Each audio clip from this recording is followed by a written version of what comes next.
Today I'm going to be running the first ever Tesla battery health check on a 2026 Tesla Model Y Juniper.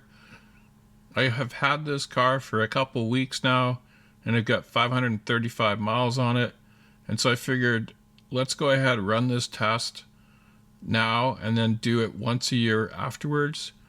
On my previous car, I did it once per year after the first year of driving, and I didn't have a starting point. So I figured this time I'm going to go ahead and do it. So we'll go ahead and I'll set that up. So let's start off with, I've got this message that's telling me that the battery is very low. Of course it is. It's at 3%. And again, I just drove it as much as I could to keep it, get it down as possible. So let's look at the stats on the enhanced auto. So you can see right there, it's a little hard to see with the glare, but you can see at the top left corner it says 84.2 kilowatt hours. That's the nominal when new battery. And then the one below it is 82.2 kilowatt hours nominal when full. So that's at 100%. And then right now I have 7.1 kilowatt hours remaining. And there's an energy buffer. That's the buffer below 0%. So that's 3.7 kilowatt hours. And then you can see up there that my cell in balance is 10 millivolts. That's okay. And it's reporting, but it gets its information from the BMS. It is recording that my battery degradation after 535 miles is 2.33%.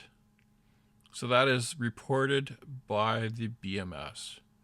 So let's go ahead and I'll go and plug in the car now that we've seen the screen. We'll go to software. So just in case anybody's wanting to know this, we're sitting at 535 miles. I just got the update today. So we've got 2025 38.9.5 and we have full self-driving 14.2. So I'll go ahead and plug it in. And you can see right here, so if you want to run this battery health check, you used to have to go in service mode, but a few updates ago, they changed it so that you could run it from service battery health check. And so let me go and plug in, and then we'll continue this process. I've gone ahead and plugged in the charger. You can see right here that it's plugged in, but I don't have it charging. I stopped the charge. So I can go up to this and you can see that I stopped the charge. We're at 3%. And I'll go ahead and get us back into service. Scroll down and then go to battery health. So right now my battery is healthy. Your battery energy retention is within the expected range based on its age and mileage. Again, I have 535 miles, and this is the first ever battery health check for a 2026 Tesla Model Y Juniper. This is the long range version. So it says your vehicle's high voltage battery, like all rechargeable batteries, becomes less effective with age and use. To extend its energy retention, keep your vehicle plugged in, so always be charging when it's not in use, and charge to the recommended limit added to see your owner's manual. So that recommended limit for this battery chemistry, the lithium battery, is 80%. You can optionally run the battery health test to compare the battery's energy retention to when it was new. So that's what I'm doing right now. I'm running it as if it was new. To perform the test, your vehicle must remain connected to an AC charging station for up to 19 hours. So I have a 40 amp charger, so it definitely won't take that long. Once the test is complete, the range estimate displayed in your vehicles may be recalibrated. The test results are valid for up to 6 months. Once the results expire, you have an option to run a new test. So I know in my car, you were only allowed to run it once a year. So they've gone ahead and changed it again. So let's go ahead. We'll just run this test. So before we begin, we need to make sure that we have all green pieces. So the vehicle is in park. That it is. Battery is at 20% or less. We're at 3. The vehicle is connected to the internet. I have my Wi-Fi connected. No software updates are scheduled. I just did one this morning that brought me up to that 2025 38.9.5, which gave me FSD 14.2, which I took it out this morning, and oh my God, I drove all over the place. I had a couple minor interventions, but geez, this thing just is so much better than the Intel Model 3, because I was stuck at 12.6.4. Battery or terminal alerts are active. The vehicle is connected to an AC charger, and that charger can provide at least 5 kilowatts, which this one definitely can. And then they give you a warning. Your vehicle must remain connected to the AC charging station for up to 19 hours. It'll probably take about 10 to complete the battery health test. Tesla recommends using a Tesla wall connector or mobile connector. Of course they would. The third party and pay per use AC charging equipment may cause test failures and produce unexpected results. I've had this 40 amp charger from EV Dance for, I don't know, about a year, and it seems to be running just fine. During the test, your vehicle's battery will discharge to 0 to 10% before recharging to 100%. Noise and heat generation may occur, but this is normal and not a cause for concern. So like if you have it at a higher state of charge, above 10% to 20, the fans are going to kick in. It's going to just make up a hell of a lot of noise because it's trying to remove all the energy that's in the battery. Climate control systems will be temporarily disabled. Most vehicles' features will be unavailable. Do not leave occupants unattended. So once I'm finished, I'm just going to get out of the car and I'm going to leave it till tomorrow morning. Avoid interacting with your vehicle or Tesla app during the test. You can cancel the test at any time on the vehicle's touchscreen or the Tesla app. If the test fails or is canceled, your vehicle will attempt to charge to the set limit. So basically, you can cancel this if you need to in an emergency, so you're not locked out. So let's go ahead and start this test. Again, we're running the first ever Tesla battery health test on a 2026 Tesla Model Y Juniper long range built in Berlin. I've had the car for about 2 weeks now, and I've got 535 miles on it. Let's get this test underway.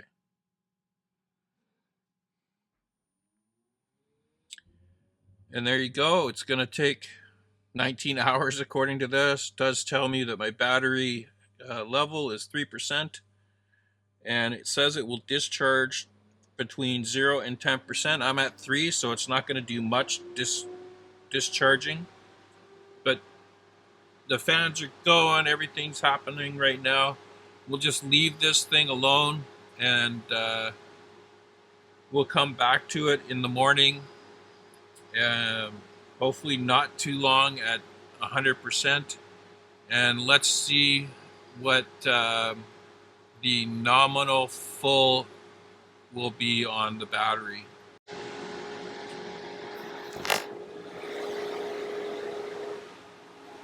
There's all the fans going right now. We'll just leave this till tomorrow morning. It does say 19 hours, but it'll probably take a dozen at least. And then we'll see what the rating is. So what I'm looking for is what is the nominal full battery after this test, because right now it's at 82.2, and that's where it's been since I got it. for the full 535 miles, which is really nothing. And then I'll run this again next Christmas. That's kind of the time frame that I normally run these things. So we'll leave this to do its thing, and we'll come back in the morning and we'll give you an update. Well, there you go. After 14 and a half hours, so it just completed. I got a notification on my cell phone saying the health test had completed. I had not interacted with the car at all. So I came down here right away, and here we are. My battery health, as expected, is 100%. So that's pretty good. So let's go into the service mode and just see if there's anything different in there. So service.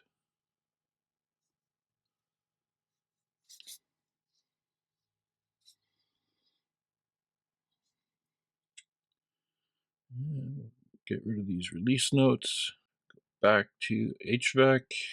So all these things are locked out, but I think if I remember, if I clicked on here somewhere, yeah, there we go. So if you click on the battery itself, it says state of charge health is 100%. Days since the state of health test, 0. That's because I just completed it. The average state of health average is 100%. Some of these things were in the previous version, but they weren't locked out. They're locking out a lot of this stuff now, but that's pretty good to see health of 100%. So if we go up to here, it says 100%. 326 miles. Now I know I'm in kilometers, so let's go ahead and change that into kilometers. So display kilometers, 525 kilometers. So it's rated for 526. So that means it's exactly where it should be. And now we just have to run the test again in a year and see where we are. While we're at it, let's look at the enhanced auto dashboard again. So we can see here that the full capacity 84.2, that never changed. That's when new. You can see down here we've got 82.8 nominal full. That was 82.2. So the remaining is 82.7 kilowatt hours. That's fine. That buffer is still the same at 3.7 kilowatt hours. The cell imbalance is now 16 instead of 10. And it's now reporting our battery degradation at 1.71%, so sub 2%. I don't know if that's totally accurate, being that it's rated for 526 and I've got 525. If we go back down to service, scroll up to battery health, that's exactly what it's saying, 100%. Can you help me with a calculation? Sure, shoot. Yeah, my car has a capacity of 82.8 kilowatt hours, and my car uses 155 watts per kilometer. And I'm wondering what that works out into the range for my car. It's a Model Y Juniper in miles and in kilometers, and compare that to the rated range of 526 kilometers on a full charge. 82.8 divided by 0.155 gets you about 534 kilometers. That's 332 miles. Rated 526, yours could stretch 8 kilometers farther under perfect conditions, like smooth roads and mild weather. Even Grok says that I'm going to at least get the rated range, which is amazing at this point in time, because my Model 3 never got that. That's cool. Model Y Juniper must be more efficient. Maybe the aerodynamics or battery tweaks. Congrats on beating the rating. Well, there you go. That's the results. Battery health is 100%. I'm getting the rated range of 525, where it's listed as 526. That's fine. That's perfect as far as I'm concerned. We'll run this test in, I guess it'll be like 13 months. So next Christmas break, and we'll see where we're at. I'll be putting on quite a few miles between now and then, And what I'm going to be doing this year for my car is charging to daily to either 75 or 80%, but definitely not beyond the 80%. And then I will make sure that I recharge the battery when I hit 30%. So what I'm trying to do is not have a low state of charge and not a high state of charge, and try and keep it in a 50% range buffer. So from 30 to 80. That's all I need at all for driving around town. And maybe this will help my battery last better than I had on my Tesla Model 3.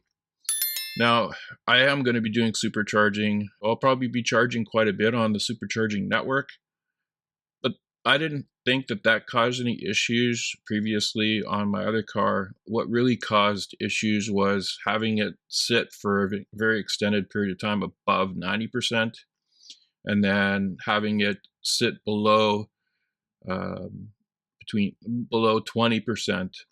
Anyway, if you like this video, please like and subscribe to my channel. Again, thanks again for watching. Catch you on the other side.